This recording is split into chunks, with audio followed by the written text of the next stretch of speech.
Okay, hi guys, welcome back to my channel. This is part 2 of me going through these questions that I got from you guys, and I'm just pulling it up right now. I did a Q&A on Instagram. If you guys don't know me, my name is Jennifer, and I am an esthetician, and I own a skincare company too called Bauer Beauty. And we sell products on Amazon and Shopify. My Shopify website's sold out, by the way, right now. So just if you are interested in the products, they're linked below for the Amazon profile. Okay, let's look at these questions. Let's see where we left off. Thoughts on Perricone MD. Do you guys know what Perricone MD is? For those of you who don't know, Perricone MD, he's a doctor, created his own skincare line. He has been around forever. I mean forever. And back in the day, like, he's been at Ulta like for at least 10-15 years maybe. Back in the day, I was really drawn to his formulas, like really drawn to his formulas.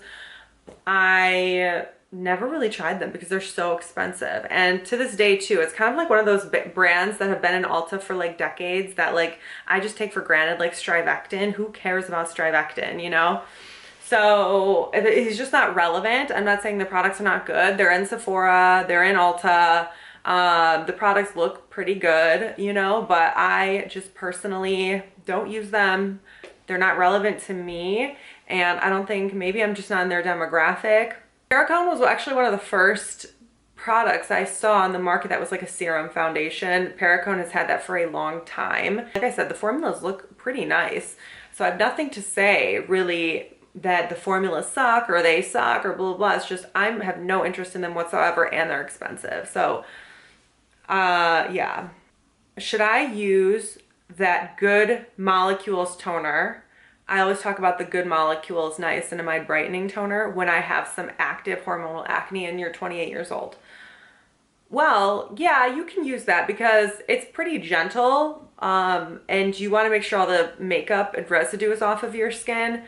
The goal always with hormonal acne is to minimize the amount of products you use, but if you need a toner, this is a good toner. It's a very gentle toner. It's not going to necessarily help with your acne, but it is going to help to get your skin very clean, which is what you want. You want to cleanse, follow with a toner in order to make sure your skin is completely clean.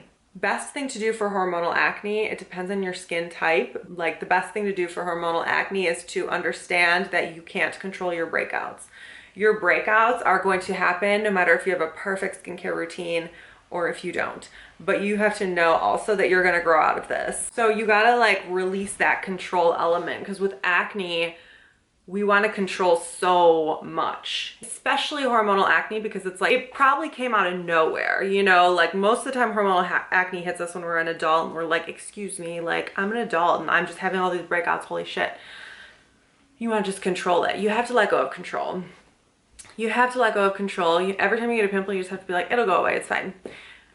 I know, that's hard, that's difficult, it is, but it really requires a little bit of patience and time for you to grow out of that, because that is due to, you know, your body's hormonally imbalanced.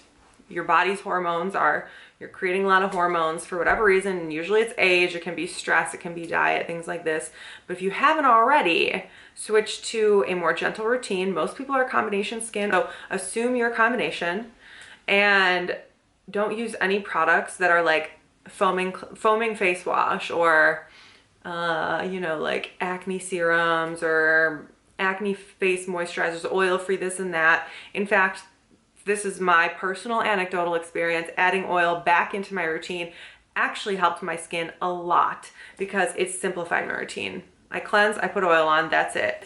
So I could go on for about hormonal acne forever, but you already know the basics. Like, dairy and sugar have to be controlled. Even I say like gluten and coffee as well. Coffee, for me, too much coffee will break me out. It does spike your androgen levels, and hormones affect hormonal acne. So yeah, it can affect you, and it definitely affects me, and especially in conjunction with eating too much sugar, eating too much dairy, eating too much bread. That's the best thing to do for hormonal acne. And then if it's really bad, go to the dermatologist and get on Accutane. Don't be afraid of Accutane. I see so many people afraid of Accutane, like it's going to be like the worst thing ever, because People like to talk about Accutane. It's scary. It's really not. Otherwise, you're going to be stuck with scars on your face. That's the issue. So get on a round of Accutane if you're, you know, eligible to do so. I would definitely recommend that. Review on witch hazel. I don't like witch hazel as a toner, although I think that it's demonized. I think that it's actually like, it can be okay for some certain skin types. It totally can be okay. If you're oily and acne prone, it can be okay as toner. And I definitely don't mind it in formulas. Like, I personally don't see myself selling something with witch hazel in it if I can avoid it, but I use products with witch hazel in it all the time. You know, like when cosmetic chemists are creating a formula, they can use witch hazel to complement other things to make it into the, you know, concoction that they want, and it can be great in formulas. I have several formulas with witch hazel. It doesn't need to be demonized the way that it is. Of course, it was not my first choice for a toner for someone, but it's definitely also not my last choice. How do you use retinol and acids together? Well, you use them together by alternating. Every single night you want to do something different, or maybe months at a time you're going to stick with retinol, and then months at a time you're going to stick with chemical exfoliant. You have to decide what works best for you. For me, now I switch them pretty often. Acids exfoliate and retinol stimulates collagen production. They do two different things, but they're both in the exfoliation category. That's how I think of them. In order to simplify it, it's in the exfoliation category. So think of them both as like exfoliators. So use them in that place though. One night you use retinol, one night you use glycolic. You can swap them on and off. But if you're like sensitive, or you're using like a really strong glycolic or a really strong retinol, maybe like the next day you're gonna feel really sensitive and you don't wanna use glycolic. The next day you might wanna skip a day and then use the glycolic the day after that. You have to go based on how strong is the acid you're using, what is the condition of your skin, are you feeling sensitive? I would say as a beginner, let's say a beginner on retinol, I would say don't use any acids whatsoever, at least for the first few months, to get your skin acclimated. And you can learn about your skin, develop your own skin tuition to see like, okay, it feels sensitive today, not sensitive, you know, like, oh, it's a little red today, oh, it's flaky, whatever. Just focus on the retinol until you get that ramped up. Then take like a week break and then start using glycolic or lactic. Use that only for like a couple months straight. Like, if you're a beginner, I recommend focusing on one at a time. In other words, you have to know what your skin type is and what's best for your skin. I got a couple questions about this Luna face brush. I had no idea what it was. I still don't really know what it is. Like, it looks a little bit too harsh. The Foreo though, which I got another question. What are my thoughts on the Foreo or the Luna brushes? So the Foreo brushes are nice because they're just silicone. They're not necessary, but over any other face brush on the market, the Foreo is the best because it's just silicone. So it's not going to be too abrasive on your skin. But there are much cheaper silicone versions available. If you want to get a silicone face brush, you don't have to get the Foreo. And they're not necessary. That said, it's best to just use your fingers. Why does my skin sting when using some moisturizers and mineral sunscreens? Okay, this could be for a variety of different reasons, but I think the most common reason, because your skin barrier is compromised. I'm just going off what I see. Most common reason though is because your skin barrier is compromised, because your skin's like a little bit irritated, because it's already like a little bit flaky, a little bit red. If your skin is in perfect condition and it's tingling, your skin could be sensitive. And the answers are really like endless. You could be allergic to something in there. Could have used a product that sensitized you.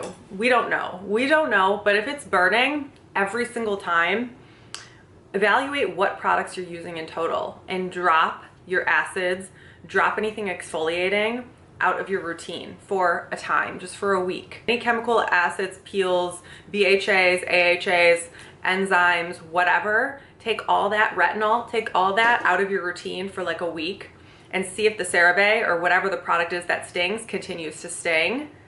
And if it does, after a week or 2 weeks of stopping those products, it's still burning, then you know it's definitely something with the product. If it goes away, which I suspect in a lot of cases it will, it's because you're overstripping your skin barrier. Application order for your drops, please. Hyaluronic acid first after shower or after your drops. Okay, I'm assuming these are the peptides. I don't know why, I just have a feeling she's talking about the peptide serum. So application order for peptide serum, whether it's mine, well, let's just talk about mine. You don't need to use a hyaluronic acid and the peptide serum in one routine because they're very similar in what they do. Peptides are also humectants. So is a hyaluronic acid also a humectant? And specifically my peptide serum has hyaluronic acid and it has aloe, it has glycerin, so it has a lot of humectants in it already. So you do not need to use a hyaluronic acid when you use the peptide serum, my peptide serum, Bauer Beauty peptide serum. Okay, what you would want to do if you're going to put this product on wet skin, you can put it on wet or dry skin. I do both. In the morning I put it on wet, in the evening I put it on dry. It's just your preference. Immediately after you cleanse, it's the first product unless you tone. So it's cleanser, toner, peptide serum. And that's because they are very watery, they are very thin, and they penetrate, you want them to penetrate as deeply as possible. So it's really good to apply them, especially after a chemical exfoliant, when your skin is really nicely, freshly exfoliated, so it can penetrate a little bit deeper. Otherwise, you know, you get out of the shower, you put them right on your skin, just like you would a hyaluronic acid, followed by a vitamin C serum. Okay, and you use ceramides and hyaluronic acid with everything else. Yes, you can. Ceramides and hyaluronic acid are versatile as hell. You can use them with every single thing. Sometimes some people use too much hyaluronic acid and it can actually like irritate you a little bit, but that is the minority. Ceramides on the other hand are typically like, no matter what, they're the most gentle thing and they will not irritate you. It's like a fatty acid. Do you recommend eye cream for a 27-year-old? If so, can you give me some recommendations? If you see fine lines and wrinkles, use a retinol eye cream. This will be the best solution. For wrinkles, retinol. For dark circles, caffeine. I love the Aven one that I'm using right now, and I also love the Neutrogena one that I'm using right now. Those are both retinol eye creams that I like, that seem to have a lot of good reviews, a lot of good evidence on them. How did I cure my hormonal acne? Well, I can put words and like names to it now, like tell you how I did it, but at the time I was just kind of like blindly going through it, feeling what worked. I experimented with so many different things, and like now I understand what I was doing and why it worked.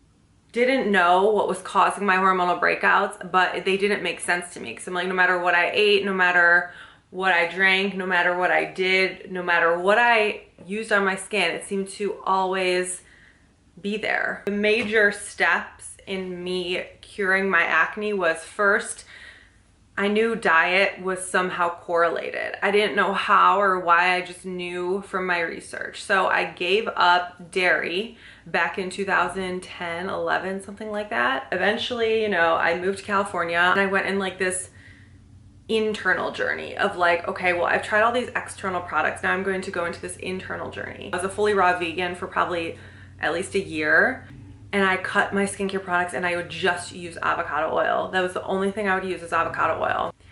And I barely wore makeup or anything like that. And my skin actually did improve a lot during that time period because I was just using oil. Because I was just using oil and I was repairing the skin barrier is what I was doing. I didn't know that's what I was doing, but it felt right to just use oil. It's one ingredient. It just intuitively felt like the right thing to do. And actually my skin did improve by making all these changes. That helped me to understand it better and understand my triggers better. But ultimately, I did some spiritual work when I was out there. I saw a shaman, and that was like the turning point for me after I saw that shaman, and it snapped me out of my fear of the acne. I think the fear of the hormonal acne is like the biggest thing. If you have hormonal breakouts, like I said before, you can never control them really with outside products. You can just give your skin and your acne the best environment to live and heal itself in. That's one thing I learned like on my like spiritual journey, like healing my own hormonal acne, was really like the body heals itself. You know, you get a cut, the body heals itself. You don't need to like, you know, it's good if you put Neosporin and a Band-Aid on it, but you don't need to like buy. We don't have like a whole industry dedicated to like how to heal a cut. Oh, this is cut serum, and then there's like cut peptides and like peptides for your blister or like whatever, you know what I'm saying? Like the body just heals itself. Same thing with your face. your acne. Your acne is going to heal itself. Try to figure out what the core of the hormonal imbalance is ultimately. Is it stress? Is it diet? Is it fear? Is it anxiety? Is it, you know, emotional? Like a lot of that for me, I had a lot of emotional and fear-based energy trapped in my aura that was contributing to the fear and stress hormones that were perpetuating my breakouts. You know, you really have to do some deep digging that keeps it going. So after I saw that shaman, my fear was gone and I never had an issue again. Of course I get breakouts, but I'm just not like afraid of them. Okay, what are my favorite skincare ingredients? Niacinamide, lactic acid, arbutin, hyaluronic acid, glycerin, peptides, dimethicone, caffeine, mandelic acid, polyhydroxy acid. Those are my favorite ingredients for sure.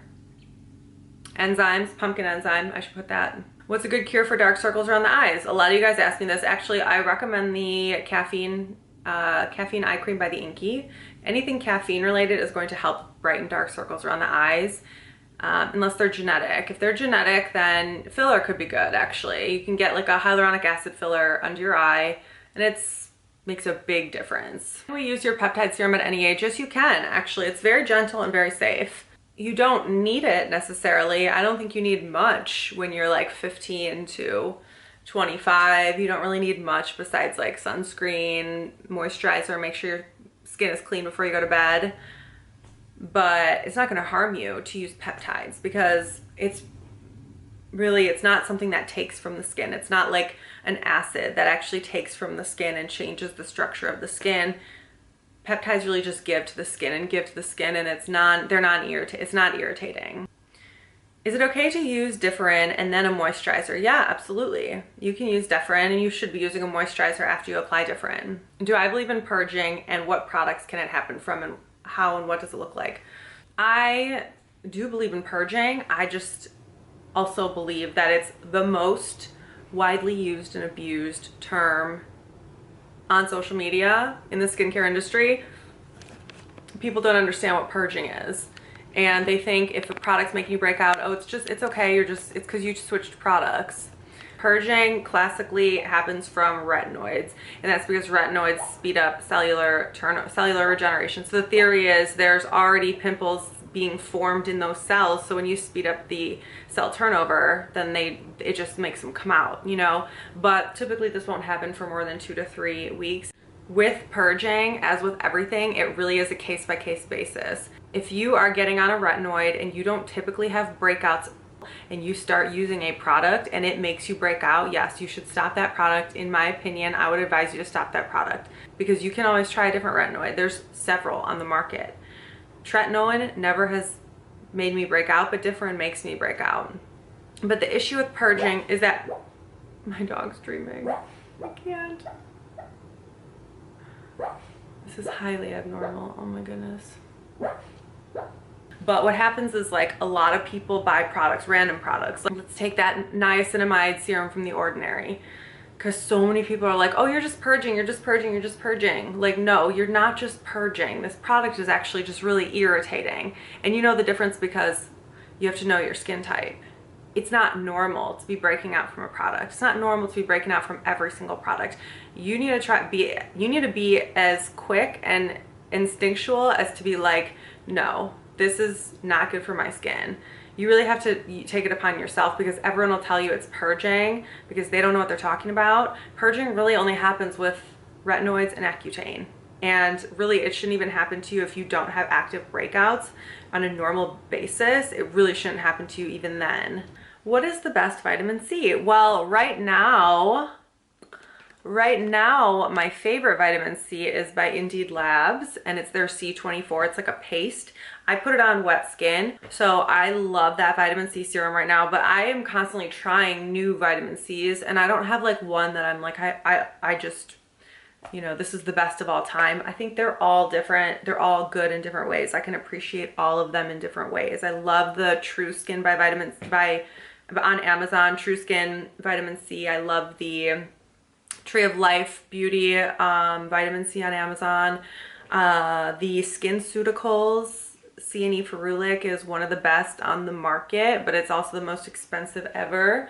So really there's not like one that's great. It's just what is going to be good for you. I have several vitamin C's right now and I use them all differently. Today I used the Olay Brightening Serum because I wanted something more gentle, you know. Can I use your niacinamide serum while using a retinoid and spironolactone? That's like an acne medication that I don't know how to pronounce. Yes, you can. Niacinamide is a very gentle ingredient and you can definitely use it while using a retinoid and while being on spironolactone, however you say that. What is the best to use for large pores and uneven skin tone? Lactic acid. Again, I love lactic acid for uneven skin tone and for large pores. Any type of chemical exfoliation is going to help your pores to appear smaller because it's going to exfoliate a lot of dead skin cells. It's going to tighten up your skin. It's going to make your skin look nicer, more smooth. And the best thing to do for uneven skin tone, yes, lactic acid, but really, well, niacinamide, lactic acid, and sunscreen, because you're getting, like right now, the windows are open, I'm getting sun on my face, even though I'm inside. This is called passive sun. It's the UVB rays. I think it's the UVB rays. And they're like the rays that are constantly like in our face at all times. It's passive sun. It's not like you're laying out actively trying to get sun. No, it's like you're going about your day-to-day life and you're getting sun, and it's like aging you as you speak. How much is too much or too little moisturizer? I'm pretty generous. I'm pretty liberal with how I apply my moisturizer. I apply quite a bit of moisturizer, and because I make sure to apply it all by my hairline, I apply it all back here, all down my neck. Be very generous with your moisturizer for the most part. What is my favorite office treatment? My favorite office treatment is chemical peels. When I get the balls to do them, chemical peels are the shit. They will melt years off your skin. But my second favorite thing is microneedling. That will take care of a lot of scarring, any wrinkles, any fine lines, any discoloration. Both of those two treatments are my top two treatments. And yeah, how did I personally rebuild my acid mantle? Well, like I said, I didn't know I was rebuilding my acid mantle at the time. I read about the oil cleansing method. If you guys have not heard of it, look it up. It's called the oil cleansing method. And it's this method that people are actually stripping their skin too much of oil, and we need to replenish our skin with oil and also cleanse with oil, because oil is like compatible with the skin and it's not stripping the skin whatsoever. So I read about this oil cleansing method. I started doing it and I never looked back. And I didn't know at the time I was actually repairing my skin barrier. Okay. So a couple more questions, then we're gonna be done because my camera's almost dead. How do you layer, or do I layer oil before or after your moisturizer? There's not a right answer to this. I do it after for the most part. Some people do it before. I personally like it after because I feel like it seals in everything. Okay, she has blackheads and overly oily skin. What do you do for blackheads and overly oily skin? Make sure you're not stripping your skin of too much oil. I would use the Cetaphil Pro.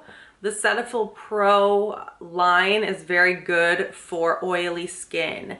And they make a clay mask that's also very, very gentle and hydrating. And you can just put that clay mask like right where you have blackheads. I would say for the most part, try to get oil-free products, but do not skimp on moisturizing your skin. What esthetician school did you go to, and what school do you recommend in the LA area? So I went to Douglas J. Aveda Institute in the Detroit area.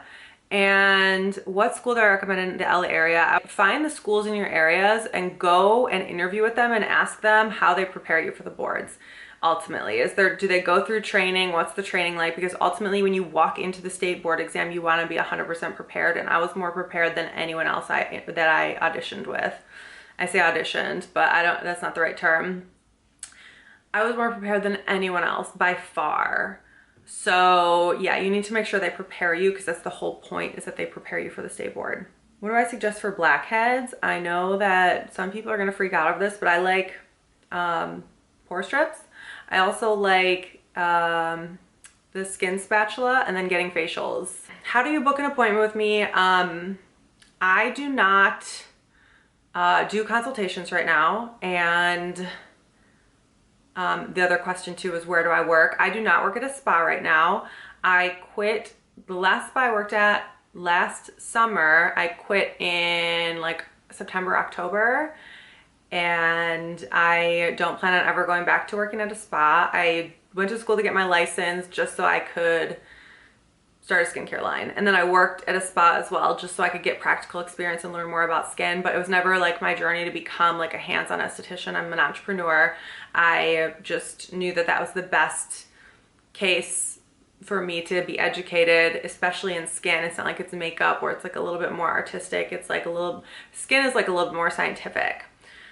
Okay, well, I think that's gonna be the end of the Q&A for this one because my camera's dying and it's overheating. So I hope you guys enjoyed this. Don't forget to subscribe to this YouTube channel, to my TikTok, Instagram, Twitter. You can find my podcast too, where I talk about like business and politics and shit, mindset. It's Jenny Talks on iTunes, and I will see you guys in my next video. Bye.